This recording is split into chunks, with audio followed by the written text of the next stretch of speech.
Hi everybody and welcome to Mark Overanalyses film. Today I'll be overanalyzing 1989's When Harry Met Sally. When Harry Met Sally was directed by Rob Reiner and written by Nora Ephron, and I think it's fair to say that it's the definitive modern rom-com. When I was thinking about this podcast, I recalled a 2018 interview in The Guardian where Intensity's Christian Bale was asked if he'd ever do a rom-com. He responded by asking the interviewer if they had ever really enjoyed a rom-com. The interviewer, blanking for a moment, eventually plumped for When Harry Met Sally as an answer. But Bale rightly pointed out that that was some time ago. Now you might not agree with Christian Bale, or maybe you're screaming at the interviewer, The Kissing Booth or Crazy Rich Asians or something like that. But I think there is a point here. I enjoyed, plenty of modern rom-coms, but none of them really come close to When Harry Met Sally, in my view. So, what makes When Harry Met Sally so special? Why do I think it is so much better than all of these other rom-coms? As I analyze the film, I'll be thinking particularly about that question. So, with that in mind, first I'll look at the fundamental features of the protagonist, and then I'll go through the main story beats by looking at the sequences of the film. Then I'll talk about the main things I learned along the way. So without further ado, let's get into the 5 questions about the protagonist. Question 1, whose story is it? As my former tutor Mary-Kate O'Flanagan pointed out, this film is called When Harry Met Sally and not When Sally Met Harry for a reason. Despite Sally being such a huge part of this film, obviously, Harry is the protagonist. This is because the change that the film's end requires, and therefore the tension of the whole film, is Harry's. The change that Harry undergoes defines this film, and therefore he is the protagonist. Question 2, what is his life dream? Life dream here refers to what it is that the protagonist wants or is aiming to do when the film begins and the story has yet to properly start. I always find this one interesting in a film like this because we spend our first 10 minutes with Harry when he's significantly younger and significantly different in circumstance than in most of our film. I think the first act in this film is an amazing device, by the way, as I'll get into. Anyways, when we first meet Harry, he's a young buck in his prime and apparently something of a ladies' man. I think Harry is pretty much doing what he loves right here. Despite his so-called dark side, he's hitting on beautiful women left and right and enjoying being a young, carefree man. But of course, that won't last. Question 3, what is his want? Want here is what the character is trying to achieve in Act 2 of the film from the moment they really begin their journey until the moment they are at their most defeated. As such, it is generally a SMART goal in that it is specific, measurable, achievable, relevant, and usually, but not in this case, time-bound. Now, a want generally gives a film its shape as it defines Act 2. You have a before, the change of Act 2, and an after.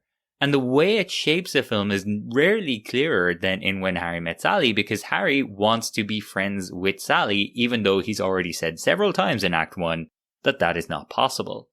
And it really defines the film to my mind as no discussion I've ever seen of this film has ever not included that question: can a man and a woman truly be friends? Question 4, what is his need? Need is the human quality or piece of wisdom that the character lacks at the beginning of the story. Now, we can say that Harry needs to realize he's in love with Sally, but that's not very universal. Unless all of us need to realize we're in love with Sally, and I think most of us already know that we are.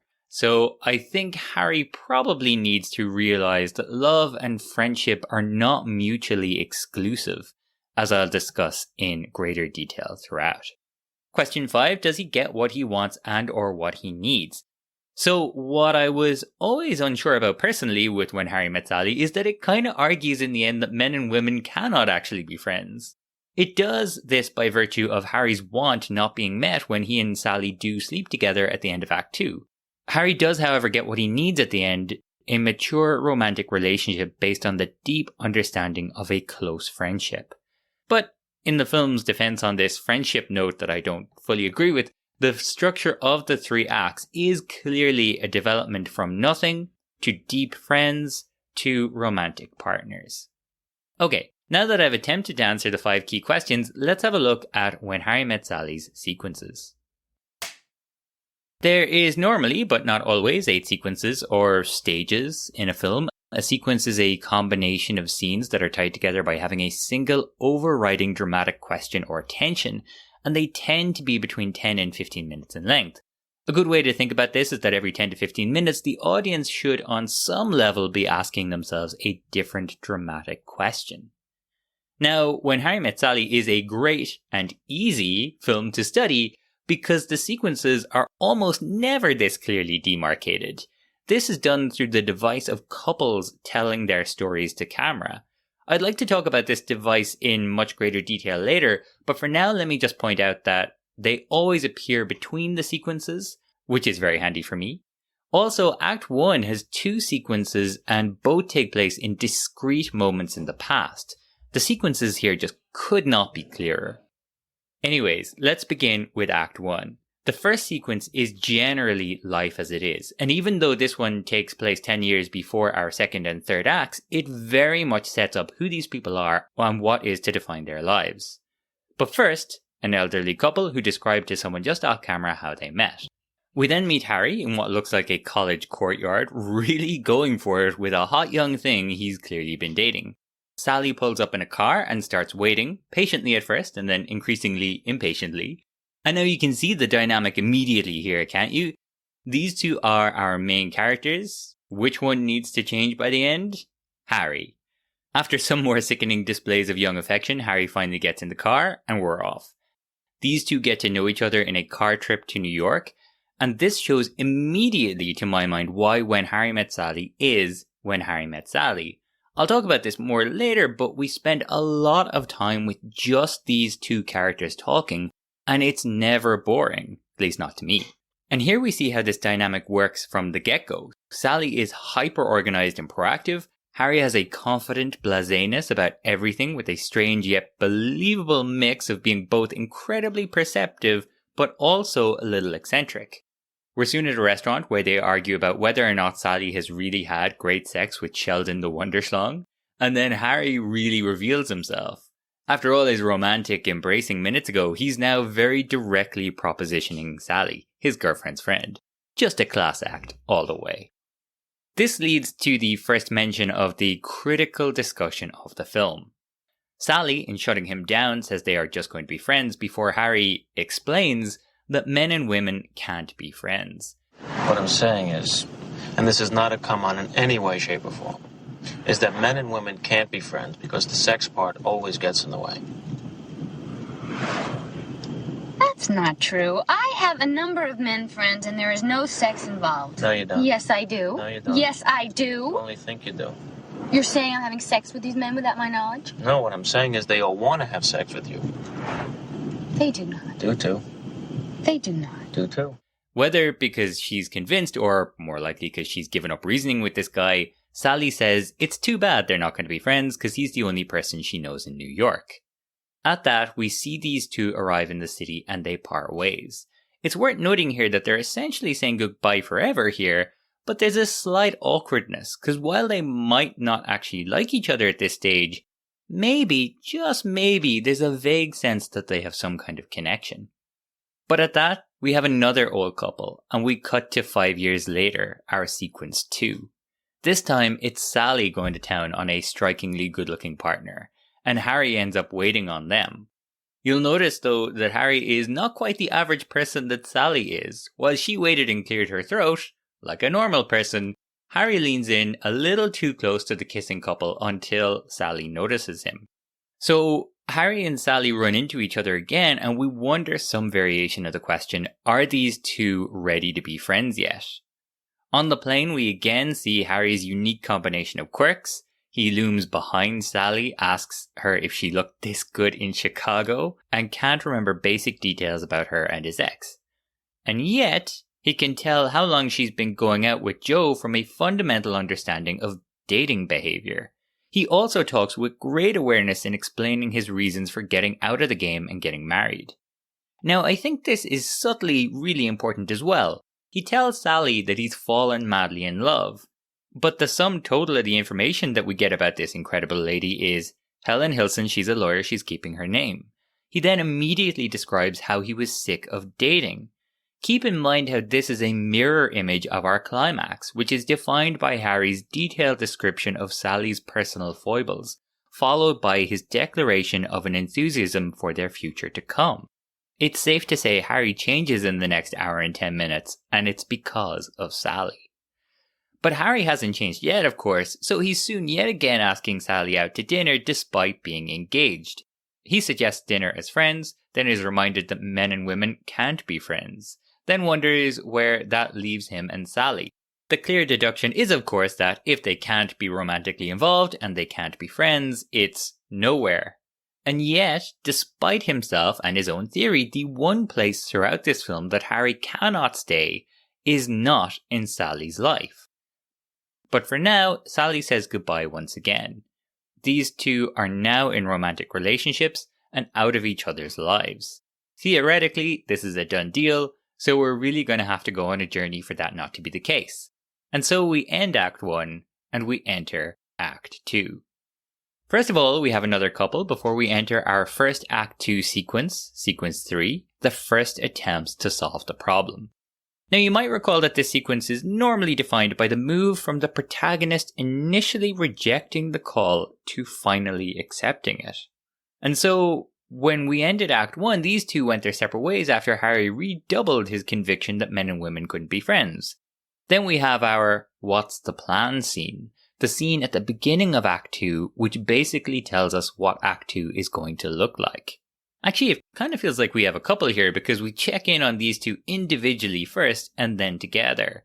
So we see that Sally is going to insist that she's really fine about breaking up with Joe. Then we see that Harry has been decimated by his wife leaving him. Then we see these two come back into each other's lives and their burgeoning friendship. It's worth noting, though, that these scenes also suggest that work and family are simply not going to factor into this film. All there is in this world are very confused, well-to-do 30-somethings trying to figure out how to be in a relationship. That is When Harry Met Sally.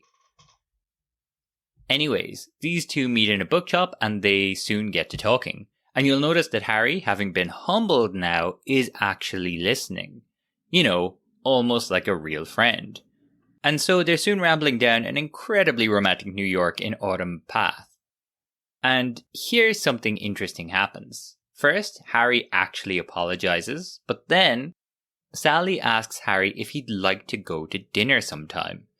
Now it's easy to overlook this, but again, as my former tutor Mary Kate O'Flanagan so rightly pointed out, this is Sally asking Harry out. And Harry totally misses it. He responds by asking if they are becoming friends, and you can see Sally reacting in the moment to what is tantamount to at least some kind of rejection. Would you like to have dinner with me sometime? Are we becoming friends now? Well, yeah. Great. A woman friend. You know, you may be the first attractive woman I have not wanted to sleep with in my entire life. That's wonderful, Harry. But here we end our sequence 3 as is typically done. 12 or so minutes ago, Harry resolved that men and women couldn't be friends. Now, the protagonist accepts the call by taking his first unconscious step towards his need. Harry is going to be friends with a woman. And so we enter sequence 4 now, the greater attempts to solve the problem. And we have our new tension, some version of the question, will these two become more than friends? We have a montage of these two hanging out together, which tells us that some amount of time has passed and they've become fast friends. No doubt bonding over their shared terrible takes on the film Casablanca. It's worth noting also that Nora Ephron really enjoys referring to classic films. In Sleepless in Seattle, an affair to remember plays a prominent part. Here they talk about Casablanca, but the two potential lovers talking over the phone on a split screen is a direct reference to another Ingrid Bergman classic, Indiscreet. We see these two discuss their dreams and goof around, but of course this can't last forever, so we soon have a potential spanner in the works. Harry asks Sally if she'd like to go to the cinema with him, which certainly has date undertones, and Sally has to say no, because she has an actual date. And again, paying close attention to Sally in this pecan pie scene, it's clear that there's a moment, a flicker, where she's upset that Harry thinks it's great that she's dating. But then she turns her back and immediately puts up her defenses again. It's really great stuff by Meg Ryan. Yeah, I was going to tell you about it, but I don't know. I felt strange about it. Why? Well, because we've been spending so much time together. Oh, I think it's great that you have a date. You do? Yeah.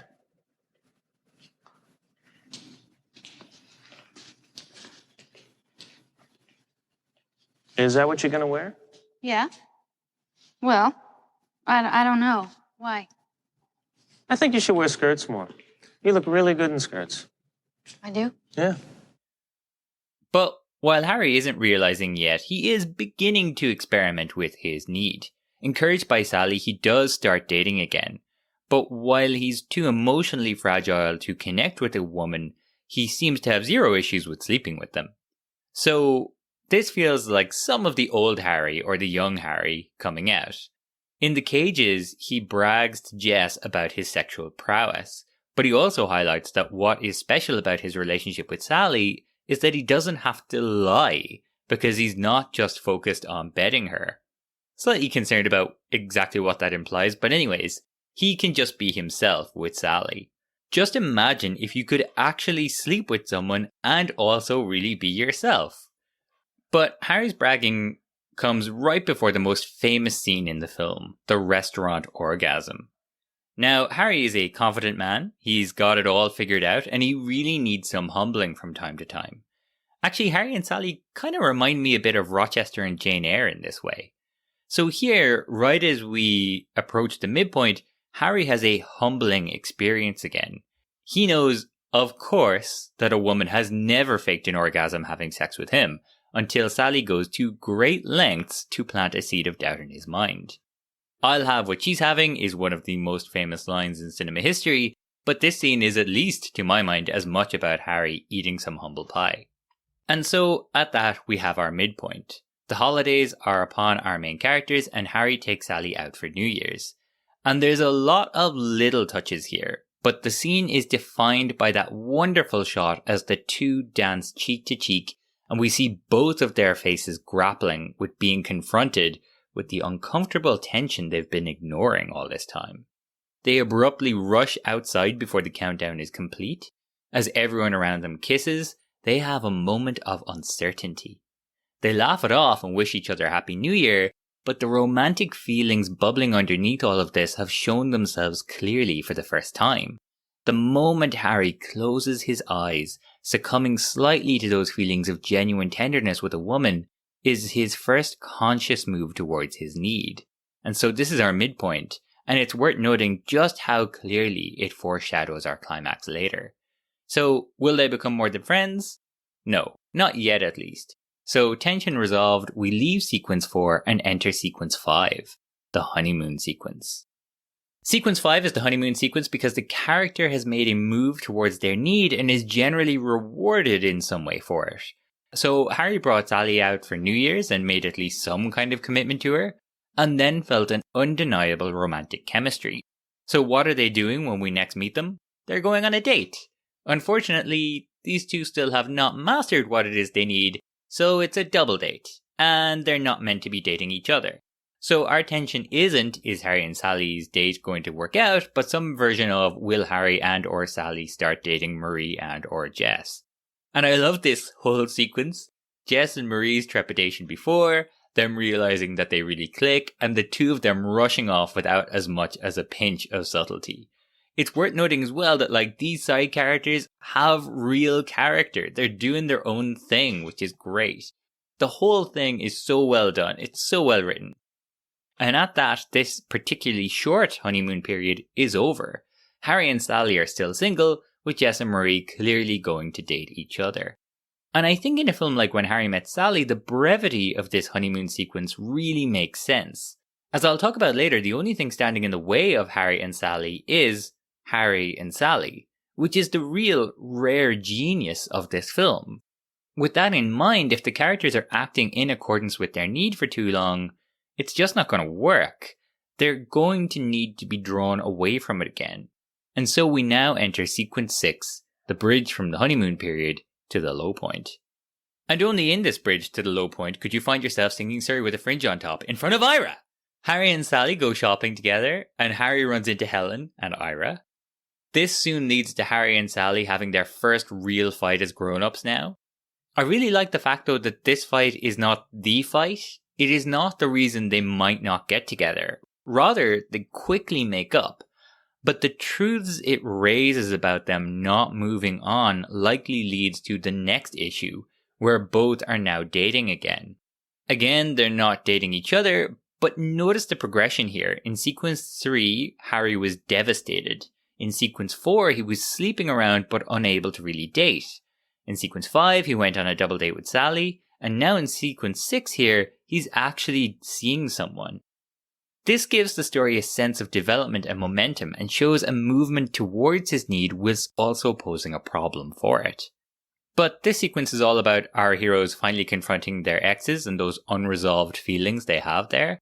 It begins with Harry meeting Helen and it ends with Sally learning that Joe is getting married. And so Sally calls Harry upset, one thing leads to another, and they end up sleeping together. There's a few things worth noting in this all-important scene, I think. This film is almost exactly 90 minutes from start to finish, and it's tight, but it's also measured. It feels leisurely almost at times. And I think part of the reason for that is that the scenes are lengthy. Even for the late 80s, these scenes have unusually few cuts. This really allows space for the sense of this pair's relationship. But I think here it's a slight problem. Sally answers the door wailing, and from there the next 3 minutes play out pretty much in real time, as most of the film's scenes do. But this scene has to go from Harry arriving at the door to comfort his upset friend to these two longtime friends sleeping together. Most films, I think, would have a couple of cuts here to allow the sense of passing time over like an entire evening or night and the sense of building up to something. But that would feel so out of whack with the rest of this film, so they have to do all that progression in real time. Given the circumstances, I think they do quite an impressive job, but I do think it remains a little awkward. Anyways, Harry and Sally end up sleeping together, and again you might notice that it's Sally who leans in to kiss Harry. She's the one who is ready for this to happen. But Harry, despite sleeping with her, is not ready. So he does his Harry thing. He holds her for about 30 seconds, and then doesn't quite manage to stay over all night. He leaves awkwardly, and when they meet for dinner later, the pitter-patter of their back and forth has completely gone missing. Now it's worth noting here that during their earlier argument, Harry says Sally never lets anything bother her, and Sally says Harry has to find a way to not express every feeling that he has the moment he has them. Well, this has happened because Sally's facade finally came down, and this distancing is happening because Harry, mentally shifting Sally from one category to another in his brain, is now no longer expressing himself. He feels, he says, suffocated. I went over to Sally's last night. Because I was upset that Joe was getting married. And one thing led to another. And before I knew it, we were kissing. To make and a long then story short, we did it. They did it.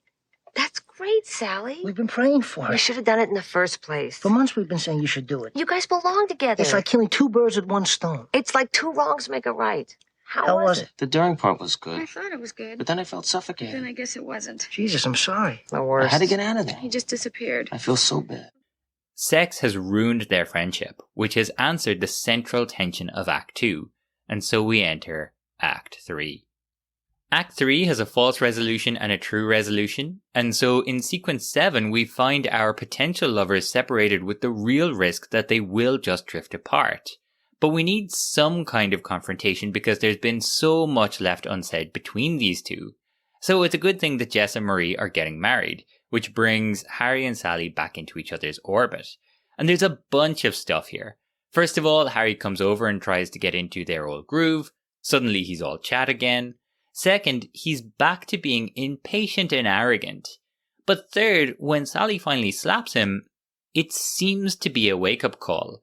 The film really holds for a beat on his face, you might notice. And the next time we will see Harry, it's like he's slowly woken up. He begins calling Sally, begging for her just to talk to him, and eventually, after our rule of 3 attempts of increasingly pathetic messages, Sally answers. And again we see that Harry, being humble, leads him to where he needs to go. He actually apologizes now, and Sally is really shaken by it. But she's not won back, not yet. Sorry is not enough. And when Harry asks her to go to the New Year's party, Sally, as so often happens in our Sequence 7 false resolution, really hits the nail on the head. All this time, she's been a kind of consolation prize for Harry. He's not able to really move on and grow up and fall in love, so he's kept this amazing woman around to fill a role in his life that he needs. And so we have this question raised again. Romantic partners, friends, or nothing? And right now, Sally has put Harry into the one area he cannot live with. Back where he was in Act 1. Nothing. And so, with 8 minutes left, we enter our final sequence, the true resolution, with some version of the question, will Harry realise he loves Sally and win her back? At home, lonely and depressed now, Harry tries to lie to himself that this is fine. Meanwhile, Sally's at the party but would rather be at home. Harry walks the streets, and as he does so, he spots a couple. And we linger here on his sad face for a moment. Now, he's about to make his change, so it's great that the film has this subtle callback to I Spy a Family, the phrase that triggered Sally's realization that she needed more in life. Harry now spies a couple, and it makes him realize that he needs more. The foreshadowing really gives this a little bit more narrative heft than it otherwise would have. But something that I really needed the screenplay to fully understand happens next. Harry looks up at a monument and it cues a flashback. What I didn't realize is that this is Washington Square, which is the place where Sally dropped him off when they first met. And so it's a reminder of the first time he and Sally left each other's lives. As he recalls him telling her that they can never be friends and her saying that that's a pity because he's the only person she knows in New York, the penny finally drops.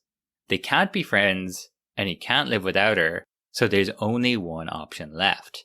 So it's a good thing he realizes he loves everything about her. He runs to the party that she is just leaving and he tells her that he loves her, but she's not convinced. So Harry convinces her.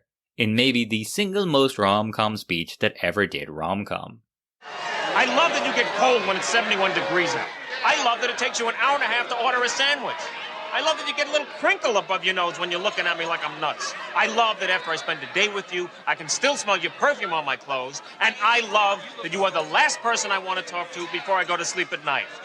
And it's not because I'm lonely, and it's not because it's New Year's Eve. I came here tonight because when you realize you want to spend the rest of your life with somebody, you want the rest of your life to start as soon as possible. But, of course, the difference between this and so many copycats is that this speech is entirely earned. The whole point is that by the time they have their happy ever after kiss and epilogue, these two people know each other so well and care for each other so deeply. The whole point is, as Sally succinctly puts it, anyway, it's about old friends. When Harry Met Sally is probably not my all-time favourite rom-com. I'm a real sucker for the old screwballs, but I do think it is my favourite and also the definitive modern rom-com. And I'd like to talk about why that is. The first thing I'd like to talk about is the use of the couples throughout, because I think it's just really clever. First of all, the use of these couples really helps to give this rom-com a sense of kind of romantic comedy ultimacy. This is not just a story about two people falling in love, this is a story about how two people meet and fall in love. As tight as this story is, we're told no fewer than 8 stories of romance throughout. Second of all, it really helps to pace and structure the film. As I said earlier, these couples appear between the sequences here. They appear in minutes 1, 14, 22, 34, 50, 56, and again at the end, minute 91. Sometimes I refer to the typical sequences in films as stages, and here these really clearly demarcate the stages of When Harry Met Sally. There's a big leap between each of the sequences 1 to 4 especially, and these cutaways allow a sense of time passing and of space for the story to breathe. But also, something that totally passed me by for years is just how these canned little stories relate thematically to these various stages of the film. The first couple we see tell us a story about a man who knew immediately that his wife was the one, which provides a sense of irony as we see Harry spend 18 hours not getting on with Sally before saying goodbye to her for 5 years. The next couple we see met each other again after years apart and still felt the same way about each other immediately, which is exactly what happens to Harry and Sally in our second sequence. Our third couple talks about having had a relationship previously and then coming back together again after the husband's divorce from another woman, and this time it lasted. As we enter Act 2, this sounds awfully familiar. The fourth sequence's couple grew up on top of each other, yet somehow missed each other for years. At the midpoint, when Harry and Sally slow dance and they become consciously aware of this romantic chemistry, we have a couple where the woman conveys that sense of just knowing. As the midpoint, it also foreshadows Harry's climactic speech. Finally then, we have another couple who speak about an arranged marriage working out after the husband overcame his doubts. This is right after an arranged double date and right before Harry faces his greatest doubt at the low point. But it's worth noting that a last couple at the end of Act 2 were cut. It's almost certainly because we don't really want to cut away from our story at this stage, but also every time I see this movie, there's a little surprise when I first hear Harry and Sally start talking off screen. It's been 35 minutes since we've last seen this device, so even though it's been so built into the film, we've still been given time enough to forget about it. And it is such a pleasant payoff to realize that the last couple we're going to see tell us their great love story is the two people that we've been rooting for all this time. And on that note, let me end on the single most important thing, this couple. As I said at the beginning, I think this is the definitive modern rom-com, so it's worth investigating that concept for a moment. Let's say a romantic comedy is more or less the funny story of two people falling in love. There's a lot of variation, but there is always this tension of will these two people end up together? So we always have two people, and the question, will they end up together? Bearing only that first part in mind, for a moment, the two people, I think it's worth noting how well defined and characterized Harry and Sally are as romantic leads. In your head, can you think of Harry and Sally in a variety of situations? Together or apart? I certainly feel like I can. Now, think of any other pair of leads from just about any other romantic comedy in the last 30 years. Can you picture those leads together and or apart in any situation outside the film? Imagine Hugh Grant and Andie MacDowell having a 5-minute conversation scene where it is just the two of them and there's nothing in particular to play off or artificially add tension. I really struggle with it. Now, I particularly have a bone to pick with Richard Curtis rom-coms. I don't like them, but imagine any rom-com that uses the two leads are getting on now montage and insisting that instead of that, you see a 5-minute conversation scene instead. I think it's pretty hard to imagine for a lot of them, which is strange because I would think the question of can the relationship between two characters alone provide an engine for scenes over and over again should be one of the fundamental questions of any story with two leads. Yet so many rom-com leads are really flat, really dull, and can only be supported for a limited runtime through charismatic performances and artificial and superficial tensions. I think this is why there is such a preponderance of the preposterous lie that must be maintained for no good reason, or the ridiculously terrible partner that the lead is with for, again, no good reason. As Steve Kaplan on Film Courage points out, bad rom-coms are about how two people can get together. Good rom-coms are about how two people can stay together. Because the tension of real-life romance is rarely how can we two people get together, it's usually how can we, or should we, overcome issues and differences to stay together. How much more interesting is that second question to answer immediately than the first? Harry and Sally spend this whole film together with nothing but their own uncertainties, doubts, insecurities, and blind spots keeping them apart. The film has roughly 40 scenes, and over half of those scenes feature pretty much only Harry and Sally. There are few other obstacles, just these two people and the question, can they or should they end up together? It is, in many ways, the purest form of rom-com. Johan Cruyff famously said, "Football is simple, but playing simple football is the hardest thing there is." When you remove all the other obstacles and boil the rom-com down to its most base form, there's nowhere to hide, there's no crutch to lean on. When I watch When Harry Met Sally, I feel like these two characters could have 100 scenes together because all the tension in life comes from these two characters' interactions with each other. These characters are actually characterful. And this also makes When Harry Met Sally genuinely romantic, because when these two get together, it's not because they've cleared up a hugely coincidental misunderstanding or because they've had that first actual honest human-like interaction. The realization at the end isn't, wait, my current boyfriend is actually cartoonishly villainous, or wait, it only looked like she was kissing that other guy, or any other such nonsense. Harry's realization is that he knows everything about Sally, and the only thing scarier than really committing again is the thought of not having his best friend in his life anymore. Now that is genuinely romantic. Now, I've kind of had a sideswipe at a bunch of rom-coms here because I get frustrated with them. But in their defense, what the creators of When Harry Met Sally have done is exceptionally difficult. And so to paraphrase the great Johan Cruyff, I'm left thinking that rom-coms are simple, but making a pure, genuinely romantic comedy is the hardest thing there is. This has been Mark Overanalyses Film on When Harry Met Sally. In the next episode, I will be celebrating 40 years of the question, but why is it called Blade Runner? If you enjoyed this episode, please like, rate, follow, recommend, whatever else it is that's good for this kind of thing. A special thanks to Mary Kate O'Flanagan, who taught me everything I know about film, including these methods. Thanks for listening, take care of yourselves, and see you soon.